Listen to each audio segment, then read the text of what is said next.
Ya, selamat sore waktu Melbourne. Assalamualaikum warahmatullahi wabarakatuh. Salam sejahtera untuk kita semua. Terima kasih teman-teman, terutama teman-teman dari Monash dan mungkin dari teman-teman lain yang bergabung dari tempat lain.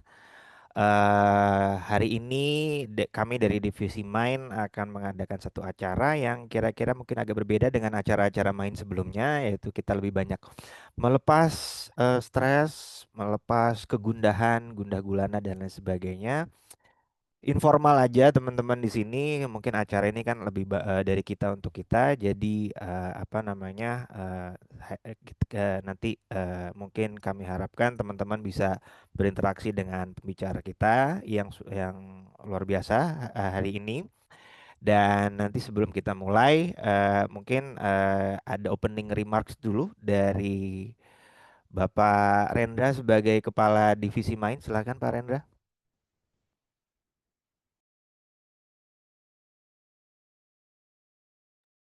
Baik, terima kasih banyak Babang Rangga. Bismillahirrahmanirrahim. Assalamualaikum warahmatullahi wabarakatuh.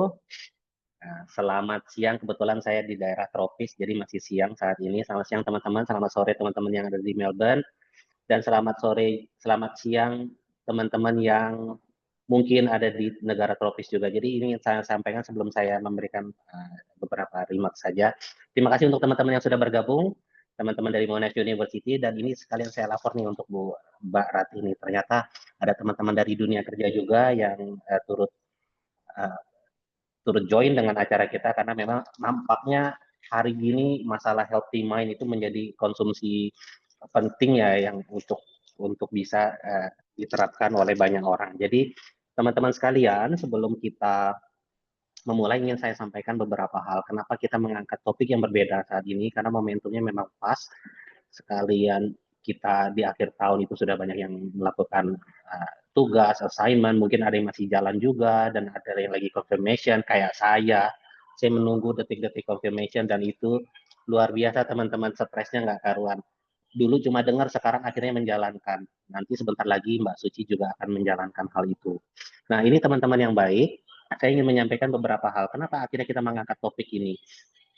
Kita melihat memang ketika kita di dunia akademisi dan di dunia sosial paling pada intinya karena day to day-nya kita adalah makhluk sosial, kita memang perlu menjaga yang namanya um, kesehatan mental kita itu sendiri karena apapun yang dimulai dengan mental yang sehat tentu kita berharap output-nya itu akan menjadi baik juga. Itu kan teorinya seperti itu ya, teori yang secara umum.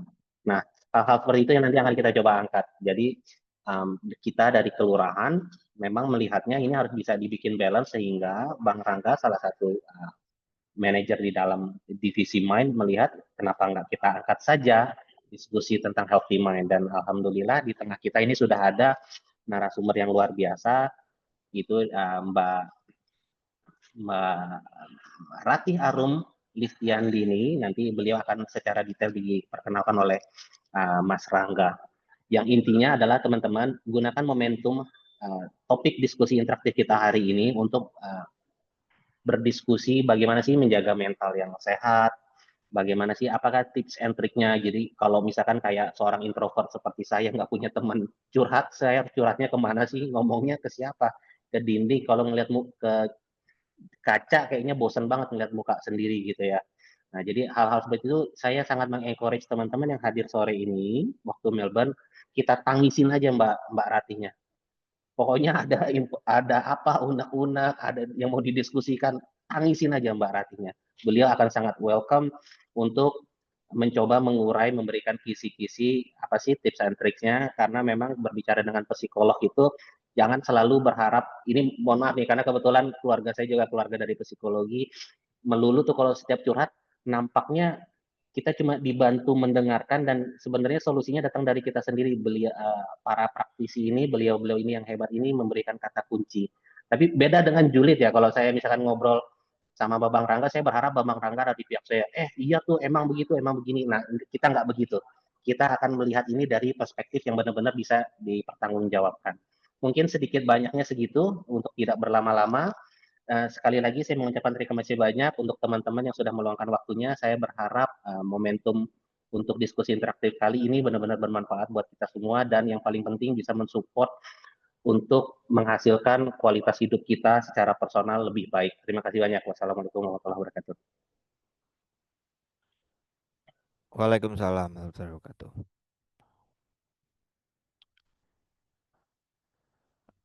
Oke, sekarang kita lanjutkan acara berikutnya dengan mungkin teman-teman kalau misalkan bisa dibuka kameranya, kalau yang bisa dibuka kameranya, kita grup foto terlebih dahulu mungkin. Bu Suci mungkin bisa dibantu kalau Oke, ada kalau teman-teman gitu yang aku bisa. izin buat ini dulu ya, stop sharing dulu supaya bisa terlihat semuanya. Sebentar ya. Oke. Jadi boleh ini lagi teman-teman yang udah join untuk membuka kameranya, boleh dilihat dulu udah ganteng atau udah cantik? Mantap. Waduh, so shiny. Oke, udah siap ya? Oke, kan saya hitung. Satu, wait. Oke, satu, dua, tiga, senyum. Oke, slide selanjutnya. Bagi yang belum, silahkan siap-siap. Oke, satu, dua, tiga. Sip, mantap. Terima kasih teman-teman. Oke, kita kembali ke Mas Rangga. Terima kasih Mbak Suci. Dipersilahkan. Terima kasih banyak Welcome nih, Mbak. sudah memfasilitasi untuk kita buat kenang-kenangan grup foto. Nah, mungkin kita bisa lanjutkan acara berikutnya. Mungkin sedikit perkenalan saya. Saya diminta untuk memfasilitasi. Enggak sih, saya berinisiatif untuk memfasilitasi diri saya sendiri dan Bu Arum. Jadi perkenalkan nama saya Rangga. Saya juga sebetulnya sebagai berprofesi sebagai psikolog klinis sejak tahun 2012. Tapi saya banyak pekerjaan-pekerjaan lain juga. Sampingan menjadi konsultan dan berbagai macam pekerjaan-pekerjaan yang lain yang dibilang bidang sosial dan kemanusiaan. Nah, itu dari saya. Mungkin lanjut. Eh, saya juga termasuk PhD candidate di Department of Social Work di Monash University. Nah, untuk pembicara kali ini saya sudah boleh dibilang teman-teman saya sudah kenal beliau ini sudah 20 tahun.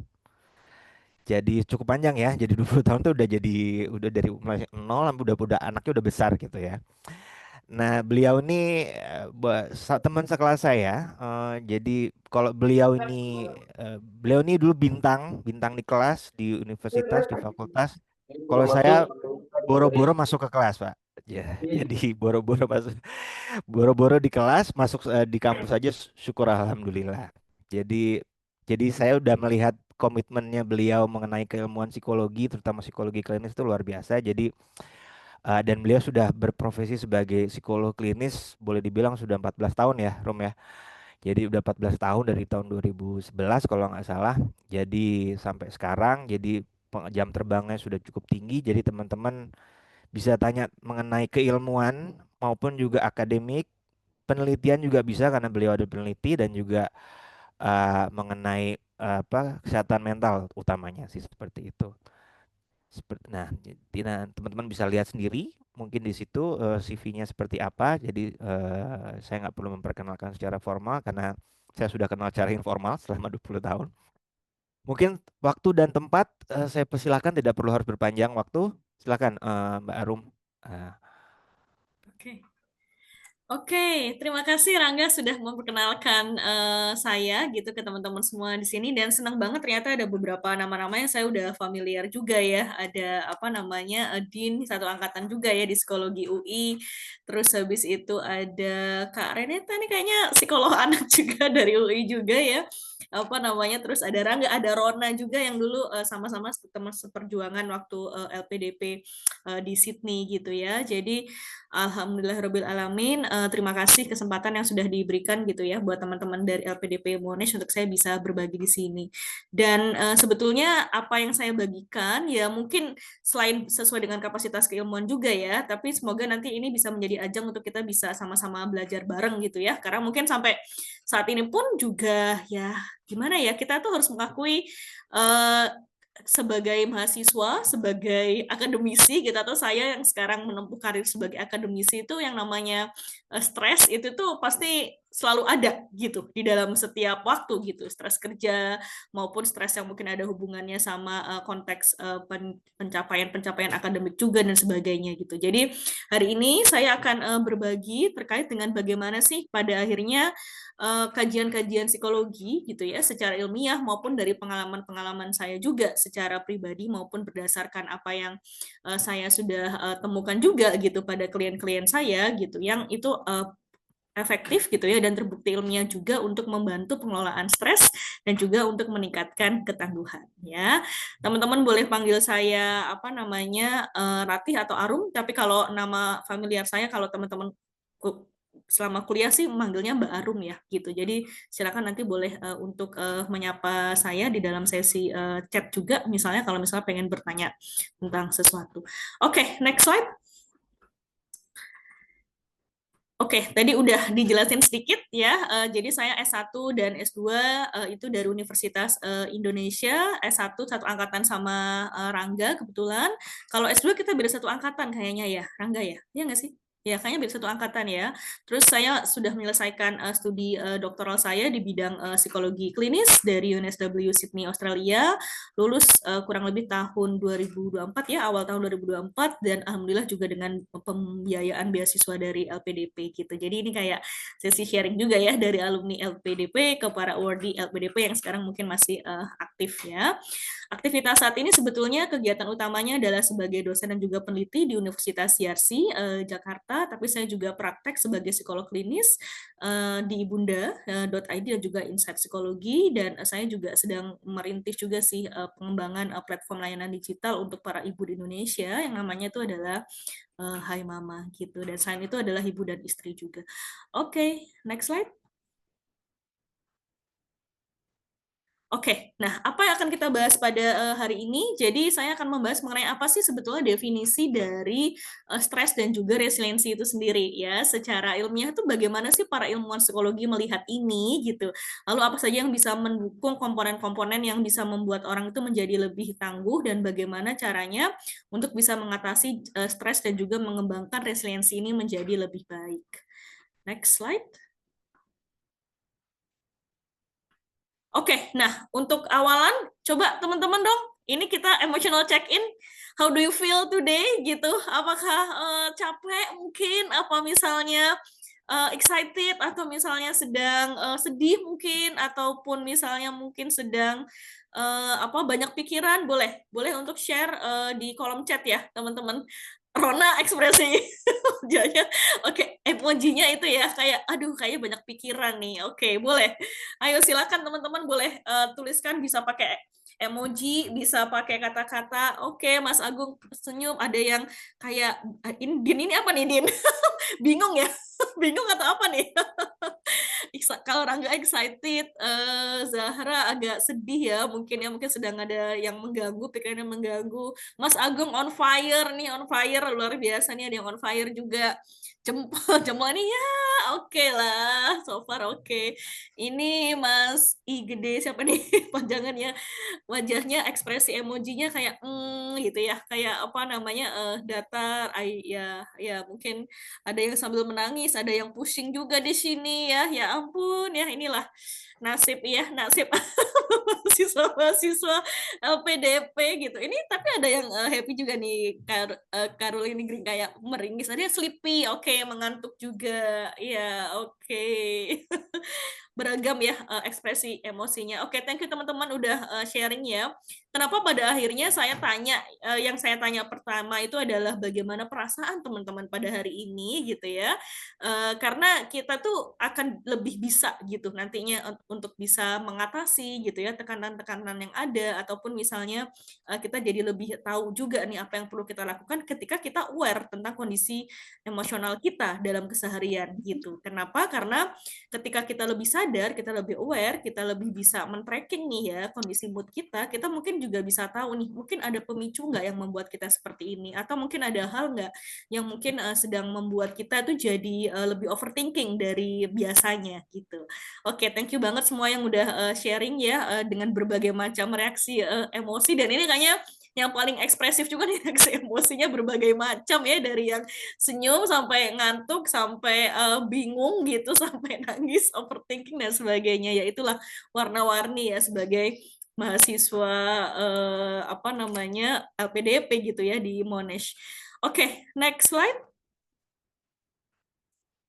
Nah, untuk next slide, aku minta untuk teman-teman join ke Mentimeter. Nah, kodenya itu adalah 21516960. Nah, monggo.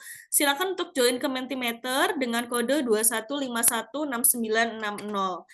Nah, nanti kita akan share bersama-sama di dalam Mentimeter ini hasilnya gitu ya. Ada asisten saya di sini, ada Nadira yang nanti mungkin akan membantu hasil di dalam Mentimeternya. Ini saya ketik di dalam kolom chat ya. Oke, nah saya pengen tahu nih ya, apa sih kira-kira tantangan yang paling banyak dihadapi sama teman-teman yang hadir di sini sebagai mahasiswa internasional ya? Apa nih kira-kira ya? Saya nggak tahu ya, mungkin ada yang mungkin ada berhubungan sama kondisi-kondisi emosi mungkin, atau mungkin lebih terkait sama challenge terkait dengan akademik ya, ataupun misalnya terkait sama keluarga misalnya, language barrier. Oke, apalagi kira-kira yang sedang dialami saat ini? Hal apa yang mungkin membuat stres ya sebagai mahasiswa, atau ya mungkin nggak harus sebagai mahasiswa internasional ya, tapi sebagai mahasiswa secara umum juga boleh. Time management, adapting with culture, loneliness. Nah, ini isu yang juga sangat banyak muncul nih, adaptasi dan lonely. Lonely ini muncul beberapa kali nih kata-katanya. Self management, oke, apalagi. Ini udah ada 11 orang, 4 orang yang sudah berespon, 5 orang yang sudah berespon. Silakan teman-teman yang belum join boleh untuk join ya, untuk kita berbagi bersama sehingga nanti lebih terasa ya shared feeling-nya gitu ya. Loneliness ini kayaknya jadi topik yang cukup banyak muncul nih temanya ya. Adaptasi dan loneliness, adaptasi, loneliness, tiket pulang mahal. Oke, meeting new people. Nah, ini ada hubungan juga mungkin sama social interaction juga. Time management, self management. Oke. Living alone, financial issues ya, which is itu bisa dipahami juga, terutama misalnya mungkin kalau kita kayak anak beasiswa tuh biasanya duitnya kan segitu-gitu aja ya, jadi memang harus putar akal untuk gimana caranya agar tetap bisa survive tuh di kota-kota yang mahal terutama.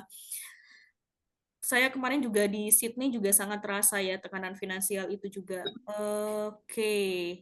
Balancing family and study. Nah, ini mungkin sudah berkeluarga ya, sudah punya suami atau pasangan istri juga bisa ya dengan anak. Impostor syndrome, sleeping trouble, kangen makanan Indo. Kayaknya di Melbourne bukannya cukup banyak ya? Atau mungkin kalau Monash ya? Monash itu kan di Clayton ya. Jadi mungkin saya nggak tahu nih. Betul Mbak. Jauh Mbak. Mahal Jauh ya? pun. Karena Clayton itu agak berbeda ya sama Melbourne ya. Kalau dulu tuh di Sydney itu udah tinggal geser sedikit ke City udah banyak banget makanan Indonesia. Jadi ya oke, bisa dipahami juga ya kangen masakan Indonesia ya. Oke, kangen ayang ya ampun. Ini so sweet sekali nih, siapa nih yang kangen sama ayang. Imposter syndrome. Oke, ini beberapa yang muncul tipenya. Loneliness, language barrier, imposter syndrome. Oke. Research topic changes. Ini pasti anak PhD yang nulis tentang research topic changes ini ya. Udah 14 orang yang ya dari 14 orang yang berespon dari 14. Oke. Oke ya. Oke. Saya minta di hold dulu di sini Nadira, jangan berubah dulu. Oke. Nah, ini masih bertambah nih. Oke. Nah, jadi kalau dilihat di sini sebetulnya isu-isunya ya, ini yang mungkin juga saya banyak baca juga ya secara literatur ya tentang impostor syndrome, bahwa kita merasa apa yang kita lakukan misalnya ya itu sesuatu yang misalnya kayak less worthy atau kayak less competence juga gitu ketika kita melihat bagaimana posisi kita gitu ya dibandingkan lingkungan akademik kita, sehingga kita merasa tidak cukup sudah berperforma dengan baik ya. Lalu loneliness misalnya seperti kesepian itu juga sangat common, terutama adalah ketika jauh dari orang-orang terdekat, dan mungkin kalau buat orang dewasa itu tidak lagi mudah untuk membuat sebuah pertemanan baru ya. Making new friends itu is never easy kalau buat udah orang dewasa, terutama yang mungkin sudah punya tanggung jawab yang berbeda-beda ya. Ada yang harus kuliah, ada yang harus ngurus keluarga juga, sehingga kondisi lonely itu mau tidak mau tuh seringkali memang terjadi ketika kita merasa koneksi yang kita punya itu less than we expected gitu ya.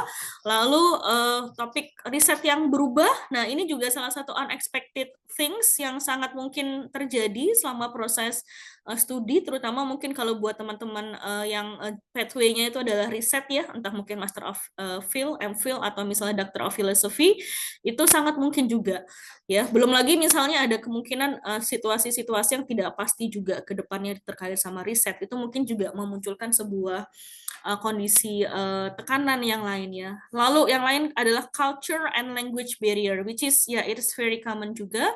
Meskipun misalnya nih ya, kita kan jadi aware di LPDP gitu ya, udah sampai ke Monash kan udah dites ya IELTS-nya ya, tetap aja gitu rasanya kalau misalnya mingle sama teman-teman yang asli, yang lokal, yang native tuh kayak apa sih ini sedang ngomongin apa nih, gimana caranya untuk bisa catch up terkait dengan ini gitu ya. Ataupun misalnya yang pernah saya rasakan juga tuh kayak ini mereka sedang tertawa tentang sebuah jokes yang saya nggak terlalu ngerti ini konteksnya apa gitu, walaupun saya ngerti secara bahasa. Terus ya ada juga yang bilang aksennya Aussie. Iya benar ya, aksennya Aussie memang juga dar-dar-dor juga ya. Mereka kadang-kadang beberapa yang nggak clear ngomongnya memang jadi kayak kumpur-kumpur, jadi agak nggak terlalu clear juga gitu ya. Lalu ya mungkin kangen masakan Indo part of adaptasi and culture barrier juga ya. Otomatis kita itu lebih familiar dengan apa-apa yang sudah sering kita makan tentunya, dan kita tahu sendiri ya variasi masakan di sini tuh kayaknya nih ya, Australia ini kalau misalnya tidak ada para pendatang, imigran, misalnya imigran Timur Tengah ataupun misalnya imigran dari negara Asia, I don't think they have selera menu-menu yang itu tuh menarik gitu ya. Berbeda dengan Indonesia yang kita sangat kaya gitu kan dengan rasa gitu. Kita mungkin kebantu di sini dengan beberapa menu-menu yang masih ya punya sedikit rasa lah dari Timur Tengah atau Asia, walaupun kadang-kadang juga bosen pengennya masakan dan makanan Indonesia juga. Dan tadi aku sempat tanya ya, Clayton mungkin memang jauh posisinya dari kota Melbourne, sehingga akses buat beli makanan Indonesia mungkin lebih repot, dan akhirnya harus mau nggak mau kan harus masak gitu, effort lagi kan untuk lebih bisa dapat dibandingkan itu. Ada yang timnas kalah. Oke, timnas kalah ya, itu jadi part of nationality gitu ya, which is saya sangat apresiasi juga. Dan mungkin kayak time management, balancing family study itu juga related ya, karena biar bagaimanapun itu akan memunculkan sebuah load tersendiri juga ya. Oke, thank you teman-teman. Dan pengen pulang mahal juga ya, that's true juga, itu another financial issue juga ya yang sering terjadi, sehingga mungkin kita harus saving more money kalau kita misalnya pengen pulang lebih sering gitu. Oke, thank you teman-teman udah sharing ya semua kegelisahannya gitu ya. Semoga nanti apa yang saya sampaikan dan nanti mungkin ada sesi tanya jawab juga akan jadi lebih membantu gitu ya untuk kita sama-sama nih menghadapi isu-isu ini. Next slide. Oke, next questions. Nah, kalau misalnya saya tanya, berapa sih sebenarnya level ketangguhan teman-teman? How do you perceive your resilience level ini? Bentuknya coba kita lihat ya. Seperti apa nih? Teman-teman boleh jawab. Nih, ini ada yang jawabnya minus 0. Oke, kita lihat ya seperti apa. Mungkin kita kasih skala kali ya, harusnya ya, untuk yang ini ya. Mungkin kita kasih skala 1 sampai 10 ya. Oke, 1 sampai 10 ya. 10 itu sangat tangguh. 1 itu ya kurang tangguh ya. Rata-rata di skalanya berapa nih? 7. Oke. 9. Oh, nice. Ada yang 9 juga persifnya. 7 sampai 8, 8. Oke. Di antara skala 1 sampai 10 ya berapa tinggi level ketangguhan? 9, 7, oke. Berarti ada yang merasanya moderate, ada juga yang cukup baik. Rata-rata di mana nih? 9 dan 7 berganti-gantian munculnya gitu. Minimal dapat HD. Minimal dapat HD berapa? tapi cry terus. Nah, ini gimana nih? Mempersepsi bahwa skalanya 10 gitu ya. tapi cry terus gitu ya. Oke. 7 dan 9 nih kayaknya rata-rata nih jawabnya ya. Jadi kalau 7 mungkin aku bisa bilang itu a kind like moderate gitu. Ya Allah terus oke. Oke ya Allah. Ini berarti alhamdulillah ya, jadi lebih dekat sama Allah, jadi banyak istighfar, ya Allah, ya Allah. Ya, benar sih ya. Jadi kadang-kadang tuh kita ketika di masa-masa sulit itulah kita seringkali juga lebih banyak mengingat juga ya koneksi kita dengan Tuhan ya. 7, 8, 9, which is ya oke lah ya. Jadi artinya ada sih yang minus juga gitu rasanya. Tapi saya rasa mungkin aku bisa bilang di sini kayaknya kebanyakan levelnya di moderate ya, dengan mungkin ada 1 atau 2 orang yang mungkin sangat baik mempersepsi mengenai ketangguhan dirinya. Ya, dan saya sangat yakin juga sih teman-teman yang udah berhasil di sini menjadi worthy ya pasti sedikit banyak sudah memiliki ujian-ujian ketangguhan gitu ya untuk sampai pada level yang ini ya. Gitu. Oke, thank you semuanya. Terima kasih banyak sudah berbagi di Mentimeter. Oke. Nah, sekarang kita beralih selanjutnya ya untuk membahas mengenai stres dan juga resilience itu sendiri ya. Nah, jadi hari ini saya akan membahas mengenai apa sih sebetulnya definisi dari stres, lalu juga sumber stres dan juga apa sih dampak dari stres itu sendiri. Before that, aku pengen ada interaksi lagi di dalam kolom chat ya. Coba dong teman-teman tuliskan satu kata aja ya yang comes up di kepala teman-teman ketika aku bilang tentang stres. Gitu. Saat saya bilang stres, apa satu kata yang muncul di dalam kepala teman-teman? Silakan boleh dituliskan di dalam kolom chat ya. Apa yang teman-teman pikirkan? Satu kata mengenai stres yang teman-teman tahu. Blank, oke. Apalagi thank you Kak Dona Niagara sedih. Artikel jurnal. Ini Rangga artikel di sumber stresornya itu ya berarti ya supervisor to do list, oke. Healthy discomfort, ada tekanan, task, penat ya, mampet ya, kosong, oke. Ada lagi yang mau berpendapat di sini terkait sama stres itu apa sih? Ketika aku bilang stres tuh overthinking. Kak Galuh berpendapat lemah iman, oke. Terus Kak Agung exam ya, oke. Ada lagi yang mau kasih pendapat, kasih catatan apa sih yang dipikirkan? Oke, coba kita lihat di sini ya. Silakan boleh melanjutkan yang di bawah untuk menuliskan sedih. Yes, sedih itu merupakan salah satu bagian juga ya gejala juga yang mungkin sering dialami ketika kita sedang merasakan adanya sebuah tekanan. Thank you Kak Suci. Rangga ini artikel jurnal ya, which is ya that's a stressor juga yang mau nggak mau harus dihadapi ya sebagai mahasiswa PhD gitu ya. Begitu juga sama Mas Rendra nih supervisor, which is ya it is part of our PhD journey juga. Artinya mau tidak mau itu harus dihadapi. Terus to do list ya, to do list di sini berarti kerjaan yang kayaknya nggak selesai gitu ya, Mbak Monica ya. Tapi di sini ada juga yang bilang healthy discomfort. Artinya Kak Galuh mempersepsi bahwa ada sebuah ketidaknyamanan, tapi sebetulnya masih pada taraf yang sehat rasanya ya. Terus Kak Zara di sini ada tekanan, lalu task berarti tugas-tugas ini juga bisa menjadi salah satu sumber stressor juga. Penat, mampet, kosong, overthinking. Nah itu adalah beberapa gejala-gejala yang memang seringkali berhubungan ya. Jadi nanti kita akan bahas bagaimana stres itu mempengaruhi juga bagaimana fungsi kognitif kita gitu ya. Lalu lemah iman ya mungkin akhirnya jadi mempengaruhi juga terkait sama spiritualitas kita ya, bagaimana kita memandang koneksi kita dengan Allah gitu ya, dengan Tuhan, dengan siapapun yang kita yakini gitu ya sebagai orang yang beriman ya. Walaupun kadang-kadang ada banyak faktor juga sih di luar dari faktor keimanan itu sendiri yang mempengaruhi kondisi stres. Nanti kita akan bahas bersama-sama. Exam ya, ujian itu stressor juga ya. Pusing, nah pusing ini bisa pusing, literally pusing, orang sampai bisa ngerasain pain, headache gitu ya. Ada juga yang pusing lebih kepada perasaan pusing karena nggak tahu harus mulai dari mana dulu ya. Ditanya kapan nikah, oke, which is ini salah satu stressor juga sebagai perempuan Indonesia kadang-kadang.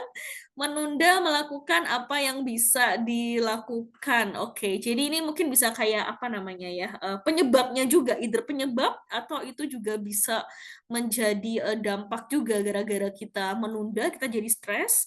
Tapi karena kita apa namanya, ketika kita stres kita juga jadi males ya untuk memulai gitu ya. Nah ini hubungannya sama cannot focus ya, dan juga mungkin bisa menyebabkan panik juga nih. Oke, great.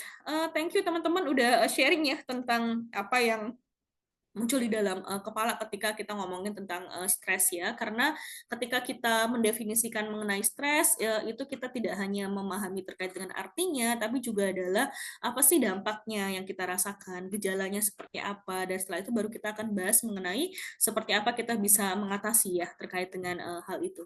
Next slide. Oke, what is stress? Simpelnya kayak gini nih gambarannya sebenarnya ya teman-teman. Jadi kalau di dalam apa namanya kajian gitu ya, kajian ilmiah psikologi ya, kita mendefinisikan stres itu tuh muncul itu adalah ketika ada sebuah demand atau adalah sebuah kondisi, ada tekanan dari lingkungan, tuntutan dari lingkungan yang itu melebihi kapasitas yang kita punya gitu. Jadi stres ini tidak akan terjadi ketika kapasitas dan juga toleransi kita itu tuh besar untuk menghadapi yang namanya demand atau tuntutan itu. Tapi kita akan menjadi lebih rentan untuk mengalami stres ketika kapasitas kita untuk menampung demand atau tuntutan itu tuh lebih kecil gitu. Nah, kalau kita bicara mengenai demand of environment, demand ini bentuknya itu adalah stresor. Bisa apa aja? Bisa bersumber dari orang lain, bisa bersumber dari diri sendiri kadang-kadang ya, bisa bersumber juga dari kondisi-kondisi lingkungan, bisa bersumber dari situasi misalnya yang tidak pasti ya, bisa dari mana aja. Tapi kalau kita berbicara mengenai kapasitas, maka kapasitas ini juga berbicara mengenai segala unsur yang ada di dalam diri kita. Baik kapasitas kita secara fisik, secara emosional gitu ya, kapasitas kita juga secara intelektual, kapasitas kita juga misalnya secara spiritual gitu ya, untuk menghadapi yang namanya tekanan-tekanan yang ada dari lingkungan tersebut. Ketika kapasitas kita itu semakin besar, maka stresor yang kita hadapi itu bisa kita tampung nih. Jadi ibaratnya kalau teman-teman apa namanya analoginya ya, seperti kita punya gelas, kalau daya tampung gelas kita itu hanya kecil diameternya, ketika dia dituang oleh air terus-menerus, maka air itu tuh akan meluber. Ya, tapi kalau kapasitas kita itu besar seperti ember yang besar atau bak mandi gitu ya, ketika itu dituang dengan aliran yang deras, dia tetap bisa menampung dengan cukup baik. Nah, jadi seperti itulah kondisi stres yang biasanya terjadi. Kita biasanya akan lebih rentan mengalami stres ketika kapasitas kita dalam menampung demand itu menjadi lebih terbatas. Sehingga yang biasanya dilakukan oleh seorang psikolog misalnya, atau di dalam terapi-terapi atau di dalam konteks pelatihan-pelatihan psikologi mengenai manajemen stres, kita membantu individu untuk memperlebar kapasitas itu gitu. Memperlebar apa namanya ruang toleransi untuk seseorang itu bisa menerima stres yang ada. Gitu. Ketika ruangnya itu sudah ada, kapasitasnya itu sudah lebih besar, maka stresor sebanyak apapun itu biasanya akan lebih bisa terregulasi dengan baik, akan lebih bisa ditampung dengan baik. Nah, gitu ya. Jadi kebayang ya. Jadi itu adalah apa namanya dinamika antara keseimbangan antara demand dari lingkungan dan juga kapasitas yang kita punya sebagai seorang individu. Ketika demand-nya sangat besar, kapasitas kita itu lebih kecil, otomatis ya jadinya nggak berimbang dan itulah yang memunculkan stres. Tapi kalau demand-nya itu besar, tapi kapasitas kita juga besar, maka kita akan lebih bisa untuk menampung terkait dengan hal itu. Gitu. Nah, jadi di dalam sesi ini saya akan berbagi gimana sih caranya untuk kita bisa memperlebar nih kapasitas kita ya untuk bisa menampung demand dari lingkungan. Ya, oke, next slide. Oke, nah tadi ada yang menarik ya, salah satu partisipan sempat mention bahwa stres itu kadang-kadang juga wujud dari healthy discomfort, which is itu ada benarnya. Kenapa? Kalau kita lihat di dalam grafik nih ya, antara performa dan juga level of stress, ternyata stres pada taraf yang sifatnya moderat itu tuh dibutuhkan untuk improve performa kita, untuk improve pertumbuhan diri kita, gitu ya. Jadi misalnya nih teman-teman sebagai mahasiswa, di-push untuk misalnya harus berkomunikasi dengan supervisor, dengan bahasa Inggris misalnya, ataupun misalnya membaca jurnal-jurnal literatur gitu ya, yang mungkin kita juga susah untuk memahami metodenya, itu stres nggak? Stres. Nah, tapi kalau stresnya itu masih taraf yang sifatnya lebih moderat, maka itu akan membantu pertumbuhan diri kita. Ya, performa kita itu akan menjadi lebih baik. Nah, disinilah ketika level of stresnya itu muncul pada taraf yang ideal, gitu ya. Jadi stresnya levelnya moderate, biasanya performance-nya akan naik gitu. Nah, bagaimana jika kondisinya tidak ada stres sama sekali? Misalnya, ya kalau misalnya nggak mau ada stres sama sekali, nggak perlu jadi award di LPDP datang ke Monash University sebenarnya. Gampang kan? Misalnya kayak saya nih, kalau nggak mau ada stres ya mungkin saya nggak perlu bekerja gitu ya, di rumah aja sehari-hari tiduran, nonton drama gitu ya, ataupun misalnya melakukan aja hobi saya gitu tanpa ada sebuah keinginan gitu ya untuk meningkatkan sedikit level stres saya sehingga performa saya bisa naik gitu. Nah, jadi artinya kadang-kadang kita tuh dihadapkan pada posisi di mana stres itu tuh kita sendiri yang nyari gitu ya. Misalnya berangkat sekolah nih ke luar negeri, yang mau siapa? Ya kita sendiri. Jadi yang nyari stres siapa? Kita sendiri juga gitu. Sama halnya dengan ketika kita mau ngambil studi PhD, yang mau siapa? Ya kita sendiri. Jadi yang nyari stres siapa? Kita sendiri nyari stres gitu kan. Karena kalau kita misalnya nggak mau cari stres ya udah, ngapain harus sampai sekolah ke luar negeri gitu ya. Apa namanya? Ngapain stres antusias itu sama dengan LPDP Wardis. Iya, karena seluruh proses apa namanya dari proses seleksi sampai proses apa namanya sekolah itu kan memunculkan stres gitu. Ini sampai Rangga sempat ada istilah adiksi stres ya. Karena kita nyari stres itu buat diri kita sendiri. Kenapa?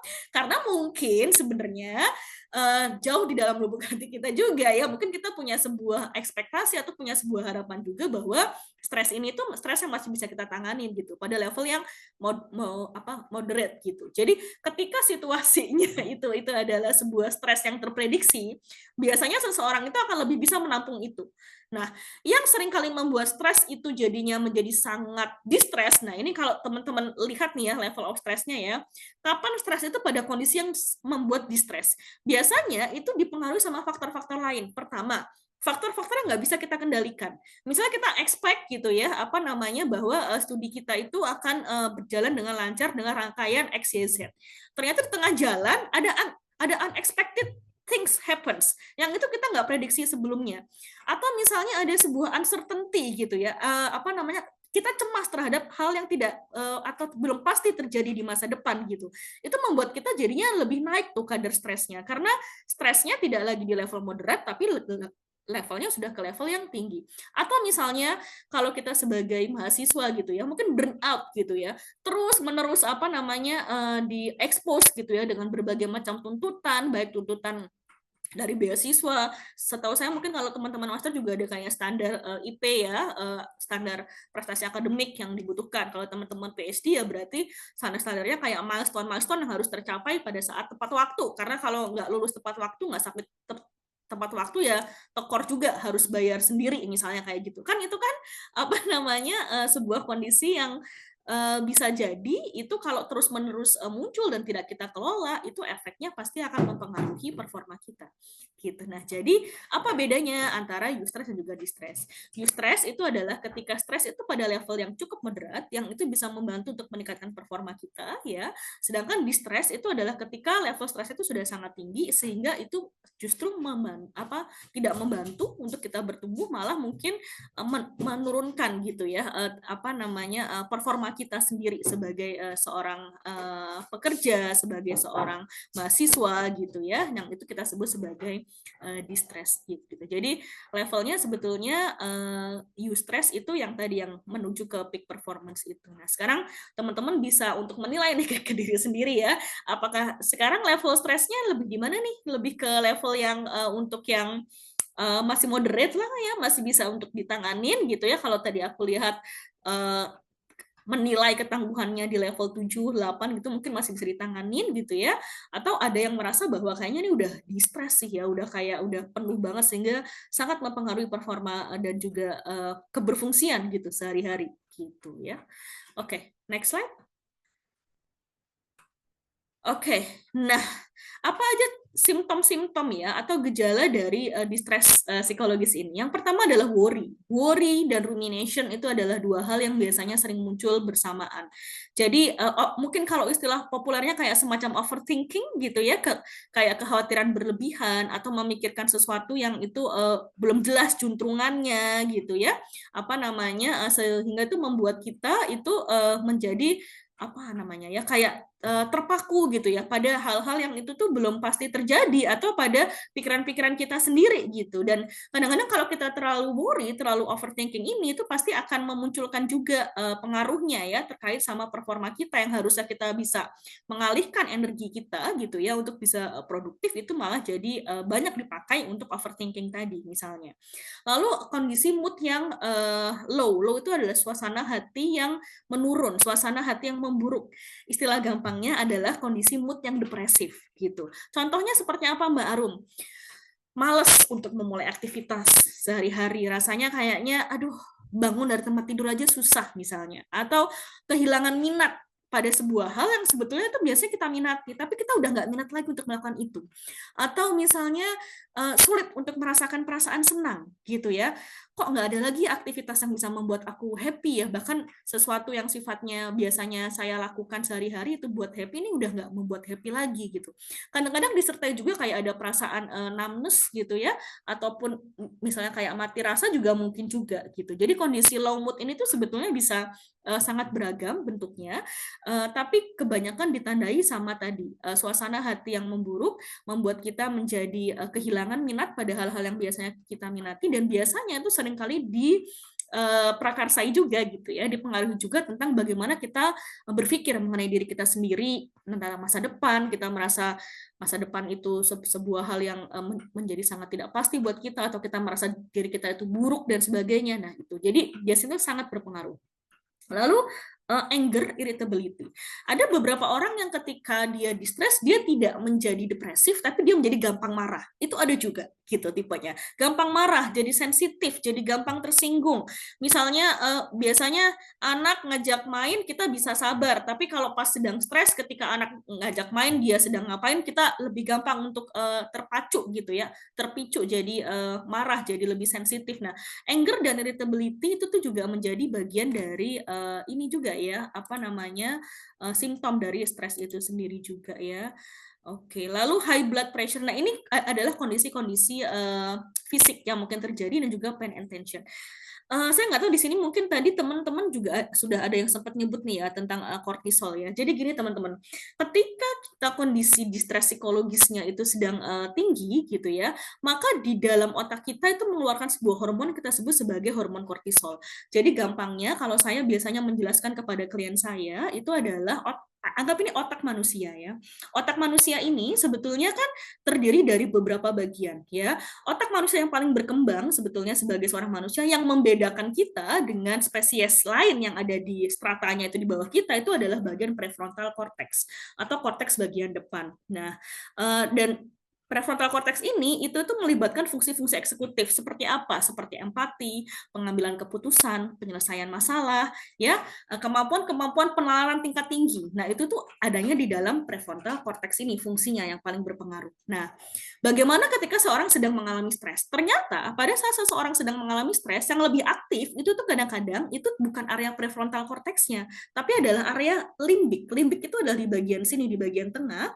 Itu ada sebuah sistem yang kita sebut sebagai sistem limbik, yang dimana di dalam sistem limbik itu ada yang kita sebut apa namanya, adrenal, gimana ya, aku agak lupa sebutannya, tapi bagian itu, kelenjar itu yang ada di dalam sistem limbik itu tuh mengeluarkan sebuah hormon yang kita sebut sebagai hormon kortisol. Nah, hormon kortisol inilah ya HPA axis ya, HPA axis ya. Si HPA axis ini mengeluarkan si hormon kortisol. Yang hormon kortisol ini itu yang kita sebut sebagai hormon stres. Biasanya ketika hormon stres ini sedang menguasai, itu dia akan menghijack, akan membajak fungsi eksekutif kita gitu, karena kita sedang dalam kondisi atau mode gitu ya, survival gitu, antara fight atau flight gitu, antara kita harus melawan atau kita harus kabur, atau kadang-kadang situasinya kalau ada banyak faktor trauma juga yang mempengaruhi ya, itu juga bisa kayak freeze gitu ya. Jadi ketika sistem limbik ini aktif, hormon kortisol ini tuh muncul, fungsi-fungsi pengambilan keputusan kita tuh tidak berjalan dengan baik, itu satu. Dan kedua, itu tuh mempengaruhi banyak fungsi metabolisme tubuh kita yang lain juga gitu. Nah, termasuk diantaranya adalah kemunculan-kemunculan tadi kayak jadi gampang physical pain gitu ya, back pain misalnya. Saya nggak tahu di sini teman-teman ada nggak yang punya kayak low back pain juga gitu ya, atau misalnya ada tension juga kayak ketegangan di bagian-bagian tubuh tertentu, dan kadang-kadang ketika diukur itu juga bisa mempengaruhi tekanan darah kita juga gitu ya, seperti itu ya. Jadi ini beberapa simptomnya ya, jadi bukan hanya mempengaruhi terkait sama bagaimana kita secara kognitif gitu ya, bagaimana kita berpikir, tapi juga bisa mempengaruhi juga mengenai gejala-gejala tubuh kita. Bahkan tuh ada sebuah riset juga yang bilang bahwa memang kondisi distress psikologis itu tuh juga banyak mempengaruhi gitu ya kemunculan penyakit-penyakit yang ada hubungannya sama kondisi stres, termasuk adalah penyakit-penyakit seperti kanker atau misalnya autoimun gitu. Itu sangat dipengaruhi juga sama kondisi distress psikologis ini juga kalau berdasarkan riset sejauh ini ya gitu. Oleh karena itulah sangat penting untuk kita aware tentang kondisi kita. Kalau misalnya kita sudah merasa bahwa ini kayaknya distressnya udah kuat banget nih, ini udah bukan distress lagi, udah distress gitu ya. Nah, disitulah saatnya teman-teman perlu untuk mencari pertolongan lebih banyak, bisa ngobrol sama profesional juga, atau mencari konselor juga, atau kita akan bahas selanjutnya teknik-teknik untuk releasing stres yang lain ya. Lanjut, next. Nah, dampaknya apa? Nah, jadi tentu ya, kalau misalnya stres itu sudah mengganggu fungsi kehidupan kita sehari-hari, mengganggu performa kita juga, mengganggu kesehatan fisik juga, gitu ya. Mau nggak mau kan pasti mempengaruhi bagaimana kita di dalam sistem yang lebih besar ya. Misalnya kalau kita sebagai anggota keluarga, yang mungkin mempengaruhi anggota keluarga kita juga yang lain. Kita jadi gampang marahin anak kita mungkin jadi berantem sama suami kita. Teman-teman percaya nggak? Banyak orang-orang di sekitar saya, ya ini tapi mungkin perlu didukung sama data empirik ya, karena saya belum punya risetnya ya, tapi beberapa teman-teman di dalam lingkaran saya itu ada yang mengalami perceraian pada saat dia sedang ngambil S3. Ya, kenapa? Karena stres yang dialami pada saat itu sangat tinggi, mempengaruhi juga eskalasi konflik dengan pasangan, terutama adalah ketika pasangan ternyata tipenya misalnya tipe yang juga demanding misalnya gitu ya, atau misalnya ada isu-isu lain yang bawaan yang sebelum proses S3 itu berlangsung gitu ya, yang itu tuh menjadi faktor pemicu. Jadi kayak studi S3-nya itu jadi kayak pembakar. Jadi kayak mungkin sebetulnya sudah ada potensi-potensi konflik, tapi selama ini itu tidak terlalu banyak terekspos dengan stres yang tinggi. Begitu S3 gitu ya, itu langsung muncul eskalasi konfliknya jadi lebih tinggi, sehingga mengakibatkan salah satunya itu juga adalah perpisahan juga gitu. Jadi ada mungkin sudah beberapa orang gitu ya yang saya tahu mereka mengalami perpisahan itu adalah ketika S3. Atau kalaupun tidak mengalami perpisahan, ada banyak isu lain juga. Misalnya kayak ya mungkin ada konflik-konflik di dalamnya. Kalau misalnya tadi dibilang di sini ada orang ketiga, bisa muncul juga orang ketiga. Karena saya juga punya beberapa kasus-kasus yang ternyata setelah dia S3 dia merasa bahwa pasangannya itu tidak bisa memprovide apa yang dia butuhkan sebagai mahasiswa S3, sebagai istri gitu ya, sehingga mungkin pada akhirnya entah mungkin suaminya yang mencari orang ketiga gitu ya, atau misalnya si mahasiswanya ini yang mungkin malah dekat dengan orang ketiga. Itu banyak sekali terjadi gitu ya di dalam kasus-kasus juga yang mungkin pernah saya tangani juga gitu. Jadi teman-teman perlu untuk sangat aware gitu ya pada kondisi apa, mungkin bisa jadi kondisi distress psikologis yang dialami itu juga sudah bisa berdampak terhadap relasi-relasi kita di dalam hubungan keluarga itu sendiri juga.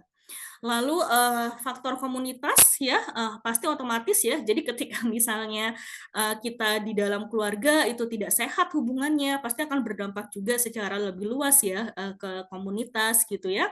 Bagaimana pada akhirnya ketahanan masyarakat, ketahanan komunitas itu kan sangat ditentukan oleh unit-unit yang lebih kecil gitu ya. Oleh karena itulah distress kronis ini tuh perlu untuk kita cegah gitu ya agar tidak berdampak jangka panjang gitu. Lanjut. Lah, lalu gimana ya caranya untuk bisa mengelola stres yang kita alami? Yuk, next slide. Nah, ini ya. Jadi sebetulnya kalau kita bahas mengenai coping stress ini sendiri ya, jadi coping stress itu tuh teman-teman perlu untuk melihat ya, apakah stres yang sedang dialami itu adalah sebuah hal yang harus diatasi segera, artinya ada sebuah langkah-langkah penyelesaian strategis yang bisa dilakukan, atau ini adalah sebuah situasi atau stresor yang itu tuh di luar dari kendali diri kita. Itu dulu, kita perlu kenali itu dulu satu. Kedua, kita perlu petakan, kira-kira dari stres yang kita alami ini, dari sumbernya tadi, kita bisa melakukan apa?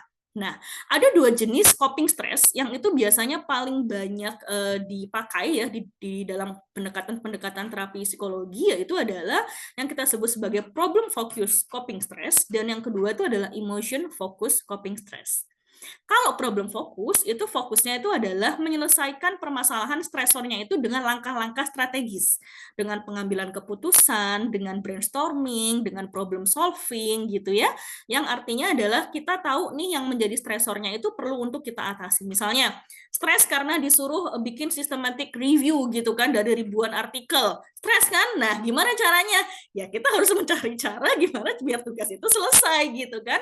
Strateginya yang mungkin bisa belajar dari kursus-kursus online, konsultasi sama supervisor, tanya sama teman gitu ya, atau cara-cara lain misalnya kayak Mbak Galuh bilang tadi ada AI nih kalau dari Kak Galuh ya. Nah, itu juga bisa gitu.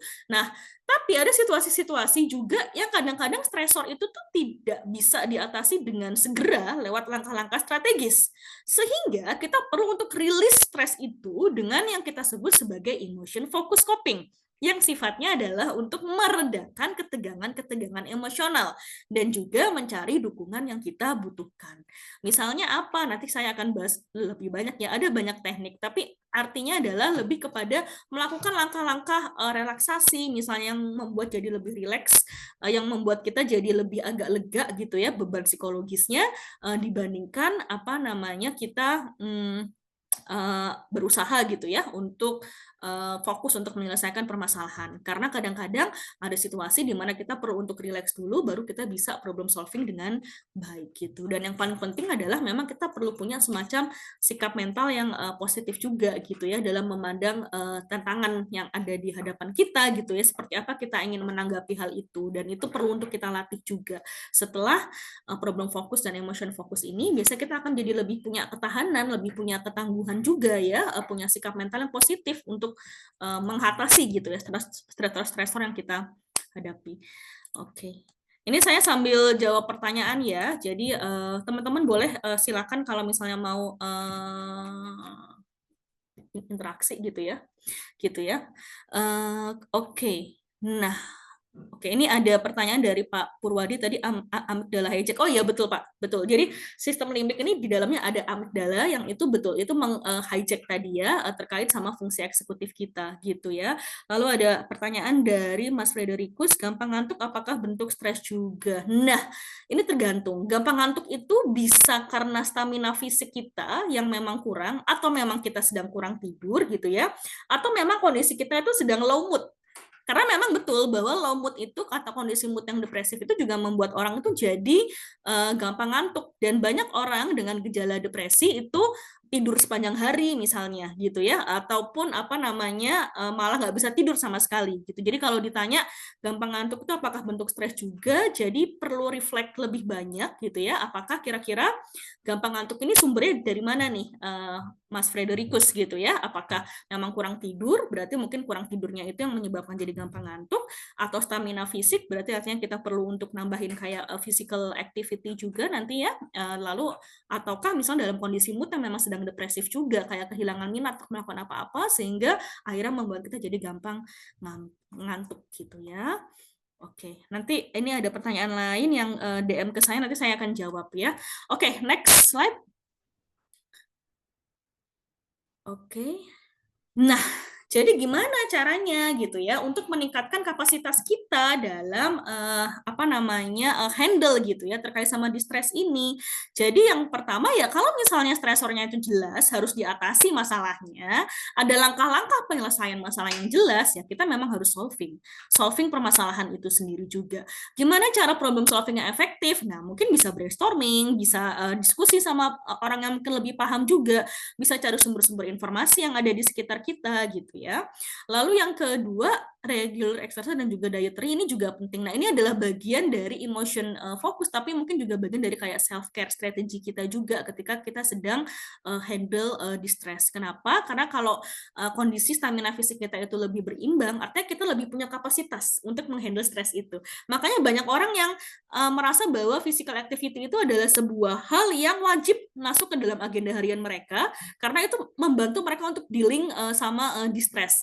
Semakin banyak stresnya, semakin ditambah regular exercise-nya kalau perlu ya. Kenapa? Karena tadi untuk meningkatkan kapasitasnya menjadi lebih besar juga gitu ya. Kalau saya dulu pas S3 itu lebih rajin honestly speaking ya untuk olahraga gitu dibandingkan sekarang, karena memang pada saat itu stresnya memang tinggi sehingga mau nggak mau saya harus memperlebar kapasitas itu, dan terasa banget ketika saya sedang habis olahraga dan ketika tidak olahraga gitu, sehingga memang olahraga itu perlu untuk dimasukkan ke dalam agenda harian. Berpikir optimis dan juga rasional, lalu juga mencari sistem dukungan sosial yang tepat, dan juga lakukan langkah-langkah yang berhubungan sama spiritual misalnya. Kalau misalnya kita pengen lebih kuat gitu ya secara keimanan gitu ya, mungkin itu akan menguatkan kita juga, adanya koneksi bahwa ada yang membantu kita nih, bahwa Tuhan bersama kita dan sebagainya. Relaksasi itu juga bisa ya. Oke, next slide.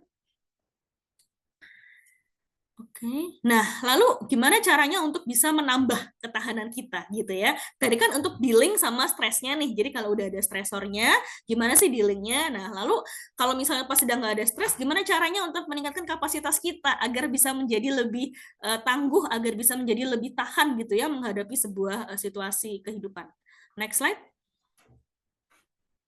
Oke ya, ini ya artinya adalah kita perlu paham juga ya, apalagi kita mungkin sudah di usia di usia yang mungkin dewasa sih saya rasa rata-rata ya, kalau teman-teman S2 dan juga S3 tuh di fase yang dimana ya tadi kayak ya Allah gitu ya, apalagi misalnya mungkin di sini banyak yang bener-bener pada fase yang sandwich ya, generasi yang beneran sandwich ya, jadi generasi yang sandwich itu adalah yang beneran bertanggung jawab untuk mengasuh generasi selanjutnya gitu ya, tapi juga harus taking care generasi sebelumnya, yaitu adalah orang tua kita gitu.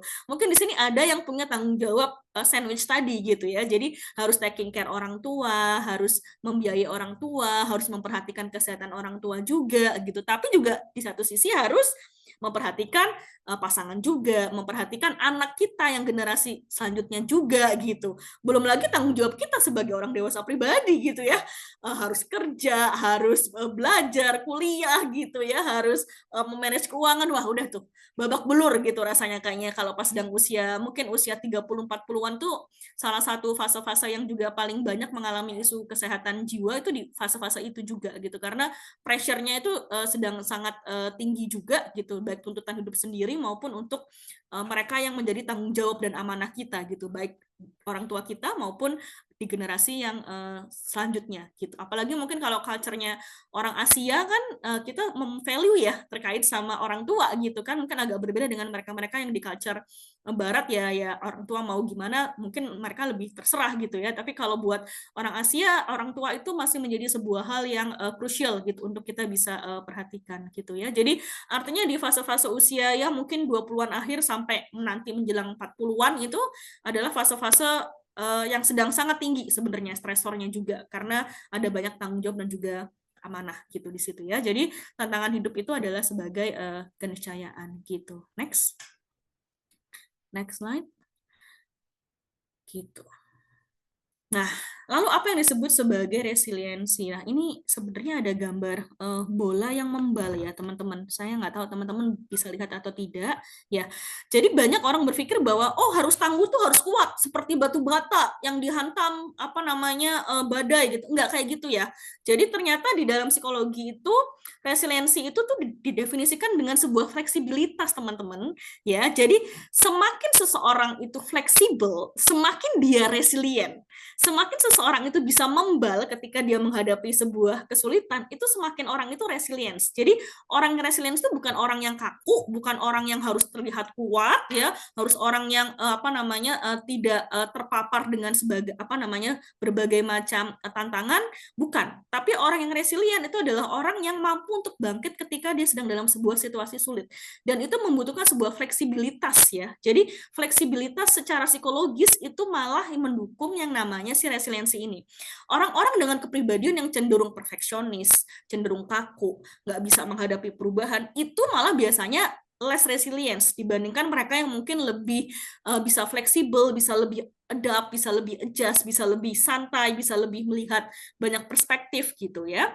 Jadi seperti halnya bola, di sini saya nggak tahu teman-teman seberapa familiar misalnya sama bola tenis atau mungkin kayak bola bekel gitu ya.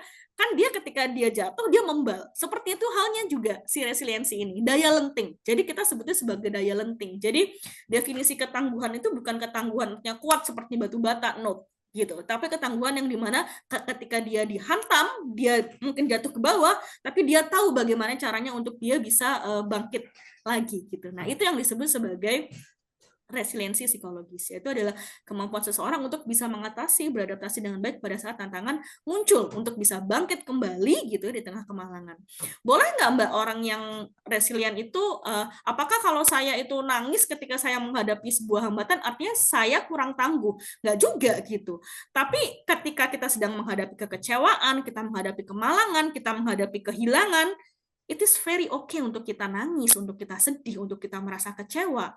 It is part of normal human being gitu. Tinggal gimana caranya adalah ketika kita sudah lebih baik kondisi, kita bangkit kembali. Nah, disitulah yang kita sebut sebagai si resiliensi tadi gitu ya. Mampu untuk bangkit kembali dari sebuah kondisi sulit. Bukan berarti tidak boleh menangis, tidak boleh kecewa, tidak boleh marah, nggak kayak gitu ya. Lanjut, next. Oke, nah apa saja faktor pendukung resiliensi psikologis berdasarkan riset Indonesia? Ini adalah rangkuman dari studi saya selama beberapa tahun terakhir ya, yang mendalami terkait sama resiliensi psikologis. Jadi resiliensi itu dipengaruhi oleh banyak faktor ya. Faktor kognitif itu terkait sama fungsi-fungsi intelektual, bagaimana cara pandang, kreativitas, pengetahuan, lalu faktor-faktor interpersonal yang berhubungan dengan pengasuhan, dukungan sosial, keterampilan kita berelasi, lalu juga transpersonal yang berhubungan sama hubungan kita gitu ya dengan sesuatu yang lebih besar dari manusia, entah mungkin alam semesta, Tuhan, kebersyukuran, spiritualitas, makna dan tujuan hidup, dan juga intrapersonal. Kemampuan kita untuk bisa memahami diri kita sendiri, mengenali diri kita sendiri ya, penerimaan diri dan juga kehidupan. Nah, ini seluruh faktor domain yang sangat berperan terhadap si resiliensi psikologis ini gitu. Next. Lanjut. Nah, ini kognitif domain. Jadi kognitif domain ini ada hubungannya sama kemampuan dan juga fleksibilitas cara berpikir dalam menghadapi situasi sulit. Nah, ini juga sangat berpengaruh dengan cara pandang kita ya, teman-teman. Cara pandang kita, bagaimana kita memaknai sebuah situasi itu akan sangat berperan juga untuk kesehatan mental kita juga. Lalu keterbukaan pikiran atau open-mindedness, bagaimana kita bisa memandang segala sesuatu itu tidak hanya dari satu sudut pandang aja, tapi dari berbagai macam perspektif gitu. Nah, sebetulnya tuh buat teman-teman yang udah levelnya S2 dan S3 seperti teman-teman sekarang, mungkin udah terlatih nih sebetulnya ya kemampuan buat open-mindedness-nya tadi untuk bisa memandang sebuah situasi itu tuh tidak dari satu sudut pandang saja, tapi juga perlu didukung gitu ya oleh fakta-fakta lain, oleh sudut pandang yang berbeda juga. Sehingga apa? Sehingga penyelesaian masalah kita, pemaknaan kita terhadap masalah, terhadap situasi itu menjadi lebih fleksibel akhirnya. Tidak kaku hanya dari satu sudut pandang saja gitu ya. Next slide.